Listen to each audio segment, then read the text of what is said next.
Jesus therefore, knowing all things that should come upon him, went forth and said unto them, Whom seek ye? They answered him, I seek the Holy Grail. Jesus of Nazareth. Jesus saith unto them, I am he. And Judas also, which betrayed him, stood with them. Well, it looks like he talked to the mob that apprehended him in the Garden of Gethsemane. Maybe he stays quiet in a subsequent scene. The high priest then asked Jesus of his disciples and of his doctrine. Jesus answered him, I spake openly to the world. I ever taught in the synagogue and in the temple, whither the Jews always resort. And in secret have I said nothing.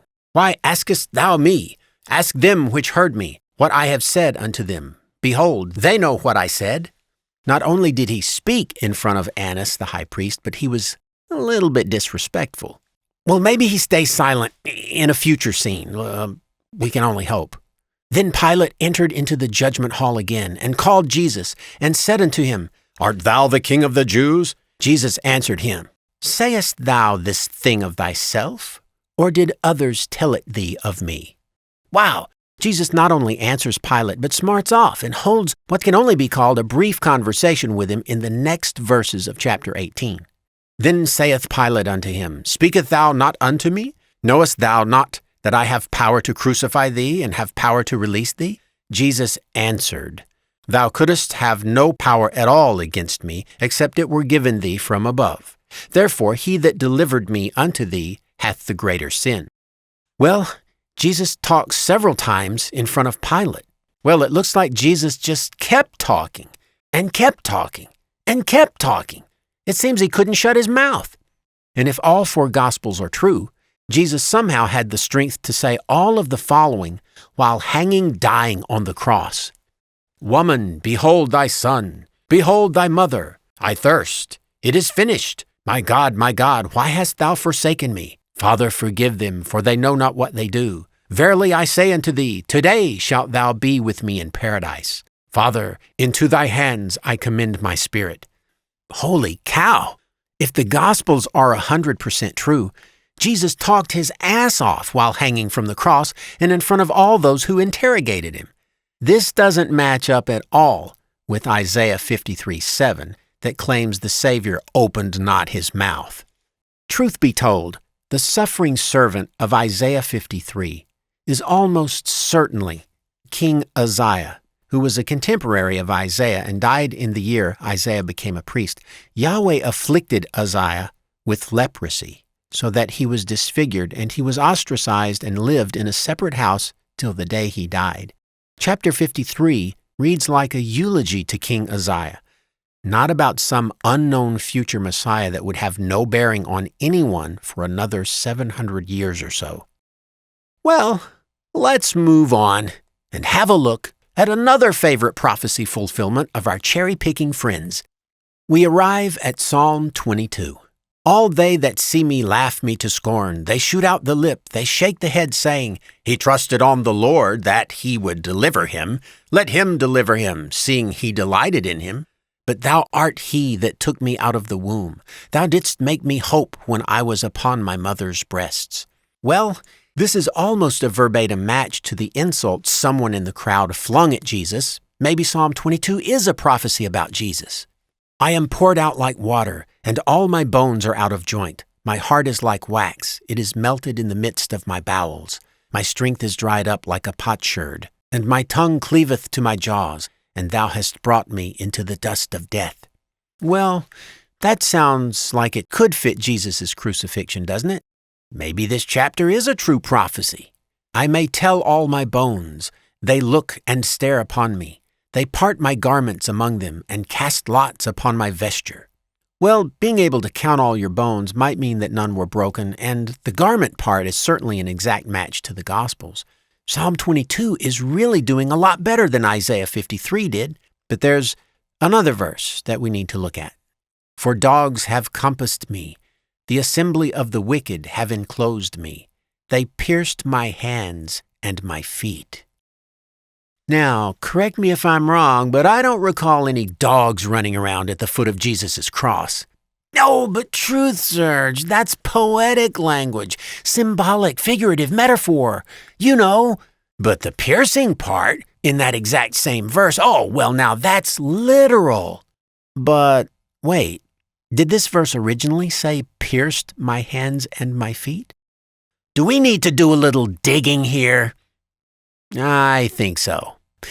If we just go to blueletterbible.com and look up this verse, click on the Tools tab, then click on the Bibles tab, and hover our mouse pointer over the tiny little FN footnote link after the word pierced in the translations that have this FN link, we'll see a pop-up with some info. It seems that some sources have pierced my hands and feet, but some do not. And now it is important to see which ones have a different reading, and would those be the earlier versions?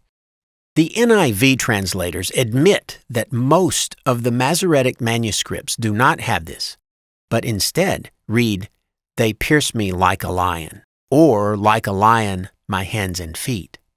Also, a handy little admission from the translators of the English Standard Version says that most of the Hebrew manuscripts of this verse read, "Like a lion, they are at my hands and feet." Let's look at the Vulgate. "For many dogs have encompassed me. The counsel of the malignant hath besieged me. They have dug my hands and feet." Well, foderant means dug and not pierced, so the Vulgate doesn't quite match the idea of a nail going through someone's hand or foot. The Septuagint also has dug or gouged my hands and feet, the Greek word there being ruxan. Ruxan, you don't have to pierce my hands and feet. Oh wait, that's a Police song, I think. I always get the lyrics messed up. So Codex Sinaiticus also has gouged or dug.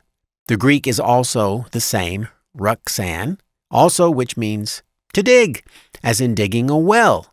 So this doesn't quite match the idea of someone hammering a nail through someone's hand or foot.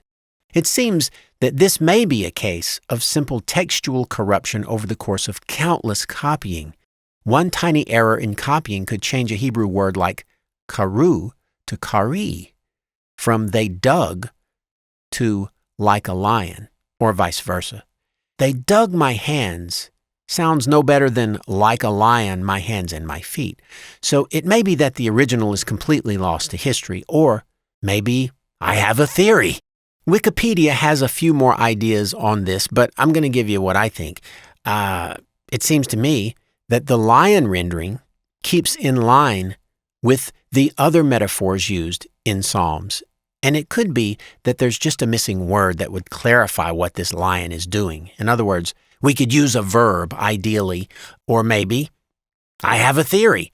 Incidentally, there is one old 1st century copy in Hebrew that Christians love to point to as evidence that there is at least one Hebrew manuscript that's early and has, "They dug my hands and feet." But whether it's any more reliable than the other Hebrew manuscripts, in other words, the vast majority of Hebrew manuscripts that do not read this way and have, "Like a lion, my hands and my feet," it's unlikely, given that there are other spelling errors in this same manuscript. This is also noted in the Wikipedia article on Psalm 22. But here's a theory. Let me just throw this at you.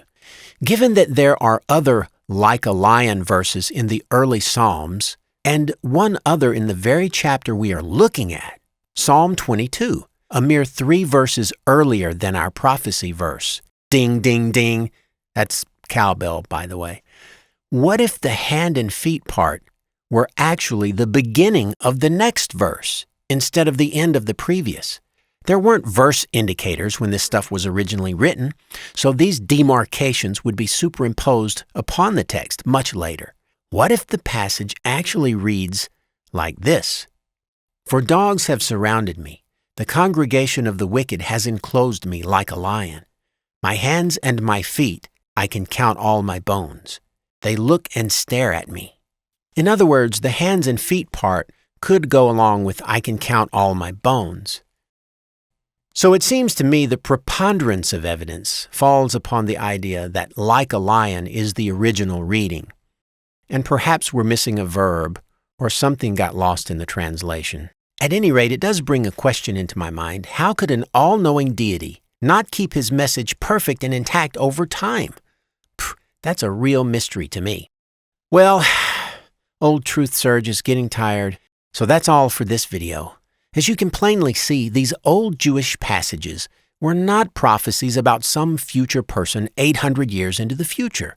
Most of these weren't even prophecies about anything, just songs or poems yanked completely out of context, as I have shown, because one must ignore those other verses in order to float the magic ones.